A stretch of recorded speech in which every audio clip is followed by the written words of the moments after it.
Chapter 10. The Writing on the Wall.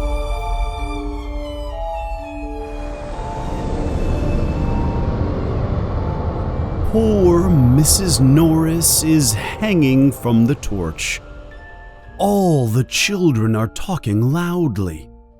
Suddenly, there is a loud voice. "What's going on here? What's going on?" It is Argus Filch. He pushes his way through the crowd of children. Then he sees Mrs. Norris hanging from the wall. "My cat! My cat!" he yells with desperation. Then he sees Harry. "You!" he screeches. You murdered my cat! You killed her! I'll kill you! Argus! It is Dumbledore. With him are Professors McGonagall, Snape, and Lockhart. He moves quickly past Harry and takes Mrs. Norris from the torch.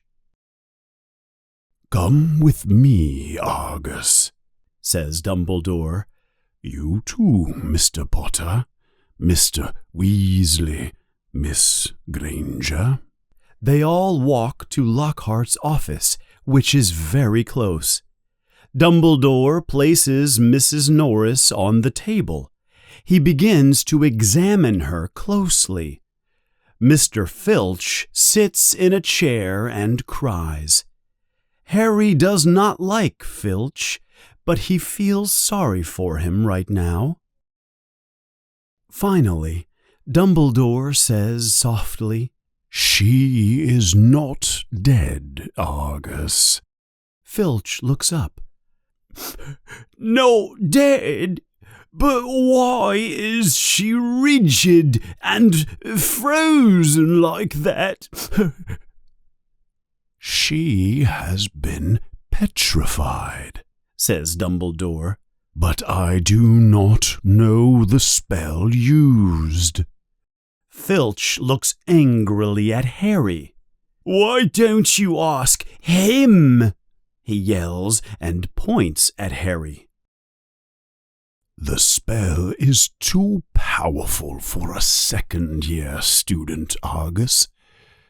This is dark magic, very powerful dark magic," says Dumbledore.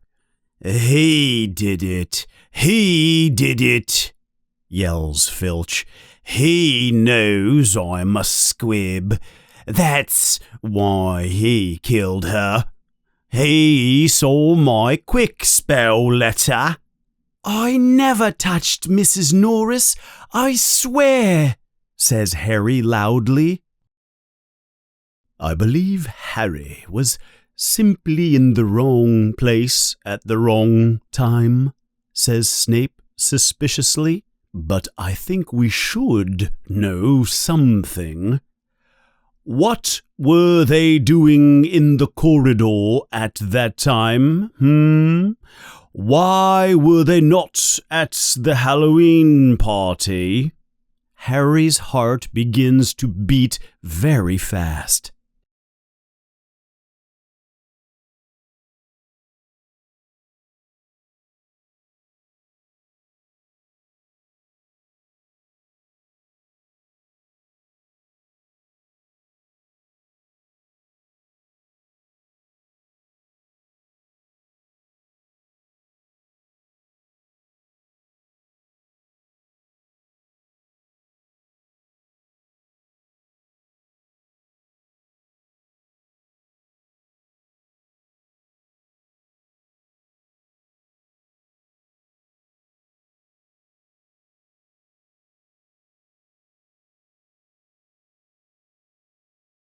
"Really, Severus," says Professor McGonagall angrily, "there is no reason to prevent Harry from playing Quidditch. This cat was not hit with a broomstick. There is no evidence that Harry has done anything wrong. Dumbledore looks closely at Harry. Harry feels very uncomfortable. Harry is innocent until proven guilty, Severus. They may leave, says Dumbledore. The children leave as fast as they can, without running. When they are far away from Lockhart's office, Harry asks, "Do you think I should have said something about the voice?" Ron answers quickly, "No. When you hear voices that no one else hears, people begin to think strange things about you." Harry looks at Ron. "But you believe me about the voices, don't you?" he asks. "Of course I do," says Ron quickly. "But you have to agree, it's strange." "I know it's strange," says Harry. "This whole thing is strange. Whose voice is that? What does the writing on the wall mean? The chamber has been opened. What does that mean?" Ron makes a strange face. He is thinking hard. "You know, I think I have heard of the story before, about a secret room at Hogwarts, but I don't remember anything about it." Then Harry asks, "And what is a squib? Filch said he was a squib." Ron laughs. "Well," says Ron, "it's not really funny. A squib is someone who was born into a wizarding family, but they don't have magic powers." "But squibs are not very common. If Filch is trying to learn magic from the quick spell course, maybe he is a squib. That explains a lot about him, especially why he hates wizard students so much. He's very bitter about not being a wizard." A clock chimes somewhere. "It's midnight," says Harry. "We should go to bed before Snape finds us and punishes us." The attack on Mrs. Norris has many effects at the school. First, that is all the students talk about for many days. Second, because people think Harry is involved, the students begin to avoid him. They do not talk to him. And third, Hermione begins to spend a lot of time in the library. She is looking for information about the history of Hogwarts and the secret chamber, but she does not find any information about it. Some days later, Hermione and the children are in their History of Magic class. It is the most boring class they have. The teacher is Professor Binns. He is a small, round, boring ghost. He is boring, and he does not answer questions from the students. But on this day, Hermione finds courage. She raises her hand. Yes, Miss Granger?" says her teacher, confused that a student asks him a question. "Professor," says Hermione, "could you tell us anything about the Chamber of Secrets?" Says Professor Binns. "Poppycock, hogwash, balderdash, rubbish, silliness, blather and blether. The story is not true at all. It is all nonsense and silliness, Miss Granger. The Chamber of Secrets is only a legend. I am a professor of the history of magic. I only teach facts, not foolishness." "Yes, sir," continues Hermione, "but aren't all legends based in fact?" The professor does not respond. "Well," he finally says, "yes, you could say that." Now all the students are interested in what the professor has to say. They are very curious. "However, the legend you are talking about is very sensational. It is difficult to believe."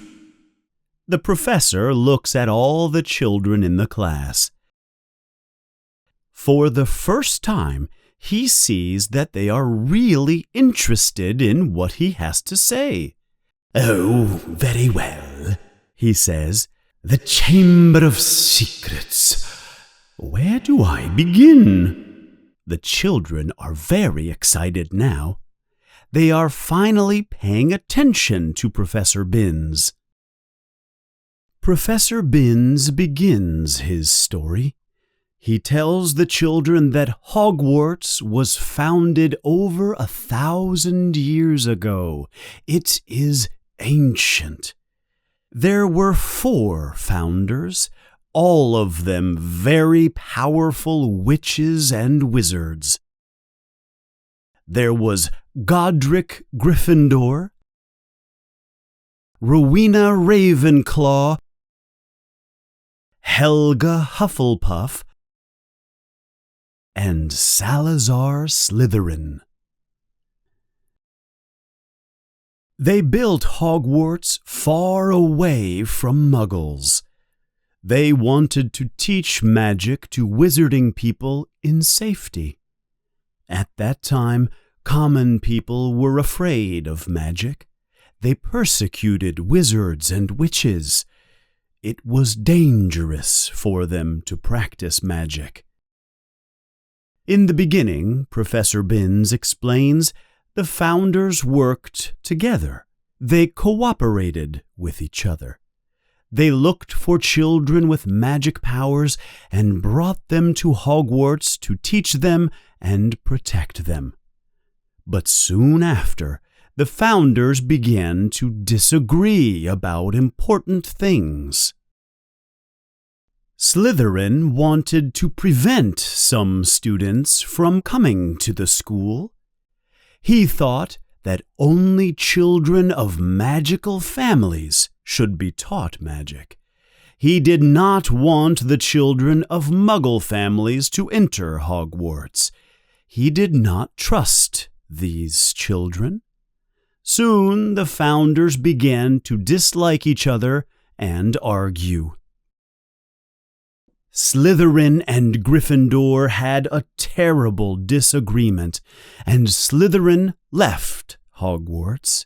But, explains Professor Binns, according to the legend, before Slytherin left, he built the Chamber of Secrets. He built the chamber and filled it with terrible and horrible things. And only his heir, his direct descendant, could open the chamber. The legend says that when the heir opens the chamber, all the horrible, terrible things inside will come out. They will escape and clean the school of all the children who do not deserve to be at the school. The Muggle children. "Of course," continues Binns, "the school has been searched, and there is no sign of any chamber." The children are silent. Then Hermione raises her hand again. "Professor, what are the terrible and horrible things inside the chamber?" They believe that there is some kind of monster in the chamber, and only the heir to Slytherin can control it.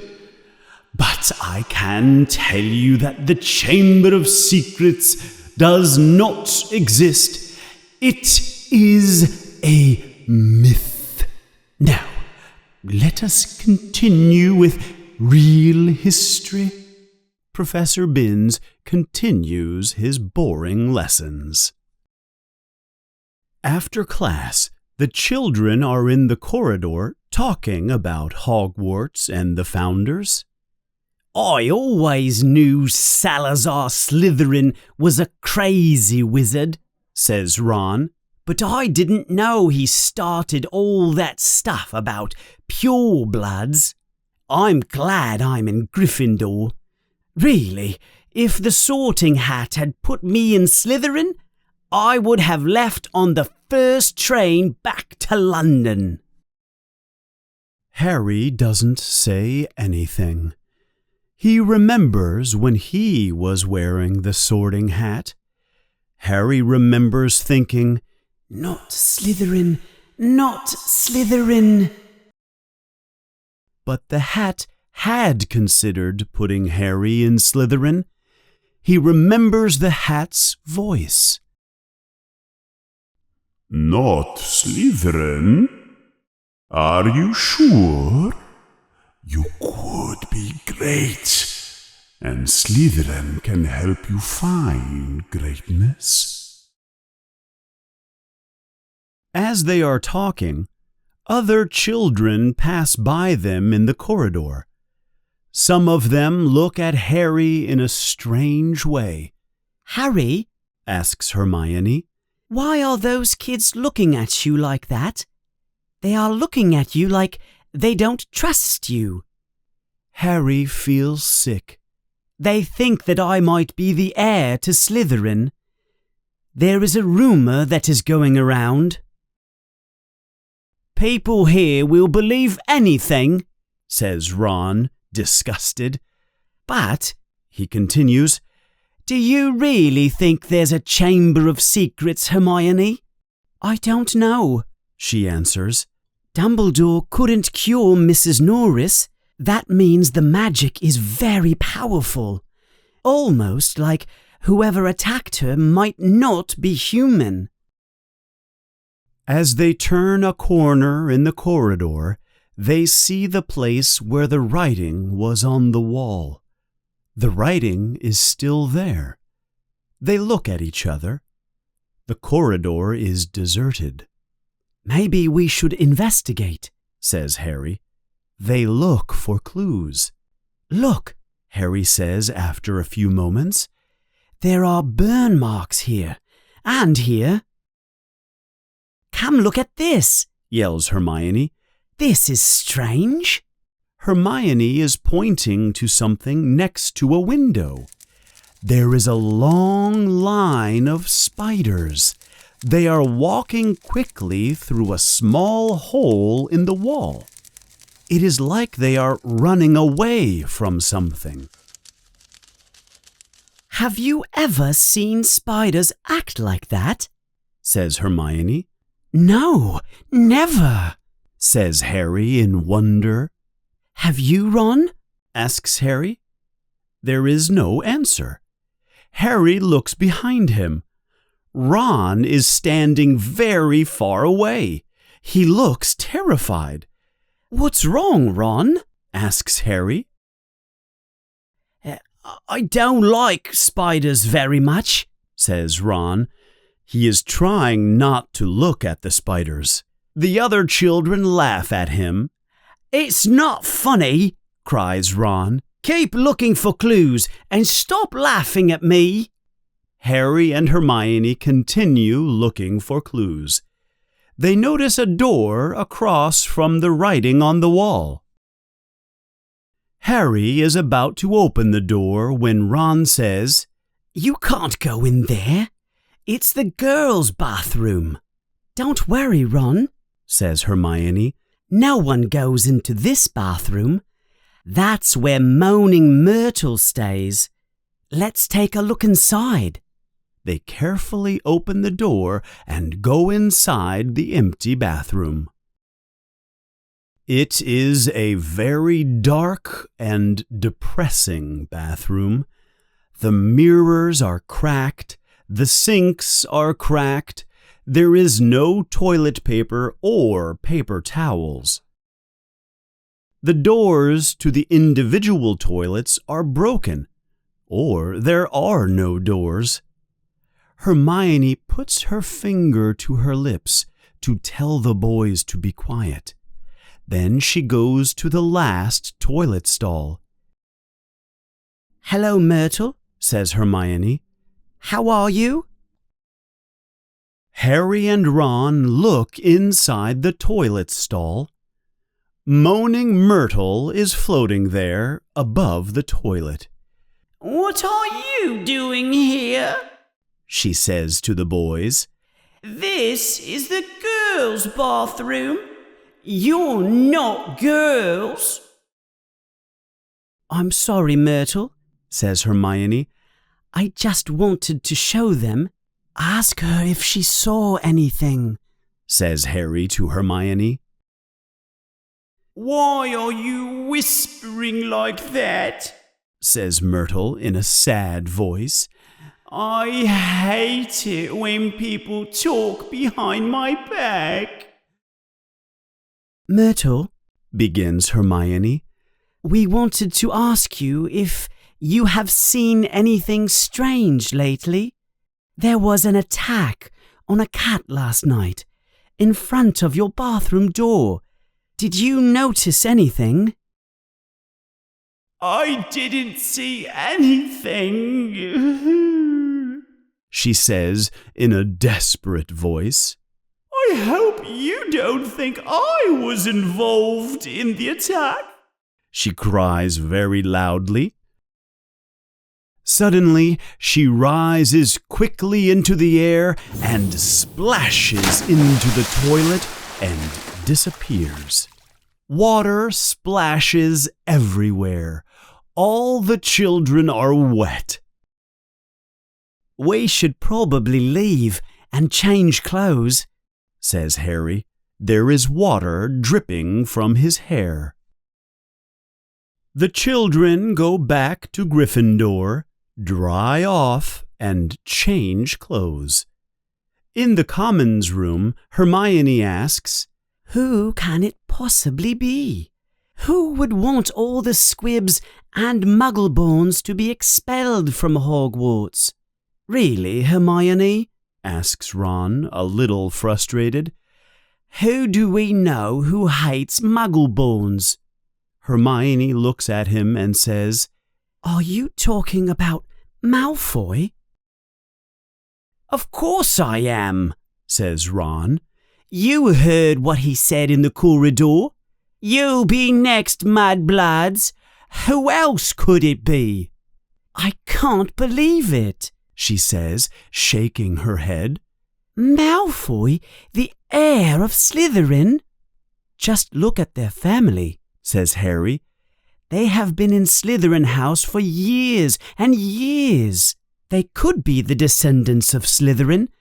Malfoy's father is mean enough." "It sounds like it could be possible," says Harry, "but how can we prove it?" "Maybe there is a way," says Hermione, "but it would be illegal." Harry and Ron are very curious. "We would need to get into the common room of Slytherin," she continues. "We would need to ask Malfoy some questions. But we must be in disguise so he does not know it is us asking questions." "But that's impossible," laughs Ron. "No, it's not," says Hermione. "We just need some polyjuice potion." What's that? Ron and Harry say together. "Snape talked about it last week," says Hermione. "It's a potion that transforms you into somebody else. We could change into 3 Slytherins. No one would know it was us. Malfoy might tell us everything. I don't know about this polyjuice, says Ron. What if we are stuck forever as a Slytherin? Don't worry, says Hermione. The effects don't last very long, but it might be difficult to get the recipe. There's a book, but it's in the restricted part of the library. We need a signed note from a teacher to enter the restricted area. Maybe we can convince one of the teachers. Good luck with that, Ron says.